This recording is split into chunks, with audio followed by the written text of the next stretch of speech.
જો મિત્રો ગણેશભાઈ ગોંડલ છે એ રાજકોટની મિત્રો બેકની જે ચૂંટણી લડવાના છે તો તે જીતી જશે. તો શું મિત્રો ગણેશભાઈ ગોંડલ છે એ જેલની બહાર આવી જશે? જે આ મિત્રો વાત કરી તો આ તમામ માહિતી તમને આ વિડીયોમાં જોવા મળી જવાની છે. પણ એની પહેલા આપણી ચેનલમાં તમે નવા છો તો ભાઈ લાઈક અને ભાઈ સબસ્ક્રાઈબ કરવાનું ખાસ તમારે ભૂલવું નથી. તો રાખોની જોવો છો નીચે કાળા કલરનું બટન છે તેને ભાઈ જલ્દીથી દબાવી દો અને ભાઈ સબસ્ક્રાઈબ કરી લો. કારણ કે મિત્રો સબસ્ક્રાઈબ કરવાના તમારે કોઈ પણ પ્રકારના પૈસા જવાના નથી. તમારા બધા લોકોનો મારે ટાઈમ બગાડવો નથી. વિડીયો કરી છે ભાઈ ચાલો. તો મિત્રો તમને લોકોની ખબર છે કે મિત્રો ગણેશભાઈ ગોંડલ કરીબ 3 મહિનાથી જેલની અંદર છે.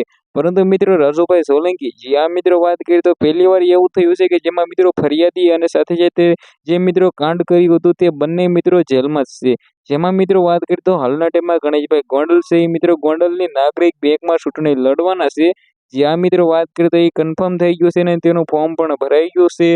આવનારા 15 સપ્ટેમ્બરમાં મિત્રો આના ચૂંટણી છે એ યોજાવાની છે. તેમાં મિત્રો વાત કરીએ તો આપણે રાહ જોવાની રહેશે કે શું મિત્રો ગણેશભાઈ ગોંડલ છે આ ચૂંટણી જીતી જશે તો મિત્રો શું તેની સાથે થશે. તો સૌથી પહેલા હું તમને એ બધા લોકોને જણાવી દઉં કારણ કે મિત્રો જે રીતે ભાઈ જ્યાં સુધી મિત્રો ગણેશભાઈ ગોંડલના જામીન મંજૂર નહીં થાય ત્યાં સુધી મને નથી લાગતો કે ભાઈ છૂટી જશે. સાથે સાથે મિત્રો વાત કરીએ તો ચૂંટણી જીતી જાય તો પણ મિત્રો તે જેલમાં રહી શકે છે. કારણ કે મિત્રો હાલના ટાઈમમાં જે રીતે ભાઈ જેલમાંથી ચૂંટણી લડી રહ્યા છે તમને લોકોને અજબ લાગશે. કારણ કે મિત્રો હજી સુધી મિત્રો એમ કીધો આ બહાર આવ્યા નથી પરંતુ મિત્રો તેના ઉપર મિત્રો 4 થી 5 વાર જે જામીન નામંજૂર કરી દેવામાં આવ્યા છે. સાથે મિત્રો વાત કરીએ તો રાજુભાઈ સોલંકી પણ મિત્રો જેલમાં છે.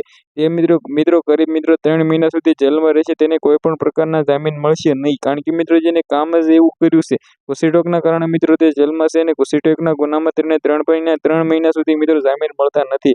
તો મિત્રો ગણેશભાઈ ગોંડલ મિત્રો ચૂંટણી જીતી જશે એવું મને લાગી રહ્યું છે 110%. કારણ કે મિત્રો તેની સામે એવા કોઈ પણ મિત્રો એવા મોટા નેતા ઊભા નથી રહ્યા જે મિત્રો એમ કીધું ગણેશભાઈ ગોંડલની મુશ્કેલી થાય. તો મિત્રો તમને શું લાગે છે કમેન્ટ કરવાનું ખાસ તમારે ભૂલો નથી. આ વિડીયોને વધારેમાં વધારે લોકોને શેર કરી દો. કારણ કે મિત્રો આપણી ચેનલમાં ઓલરેડી મિત્રો તમામ વિડીયો આવતા હોય છે. સાથે સાથે મિત્રો સબસ્ક્રાઈબ પણ કરી લેજો. કારણ કે મિત્રો ખાસ બધા લોકો સબસ્ક્રાઈબ નથી કરતા. તો આજના વિડીયોમાંથી આટલી જ માહિતી. આપણે એક નવો વિડીયો મળીએ ત્યાં સુધી જય હિન્દ.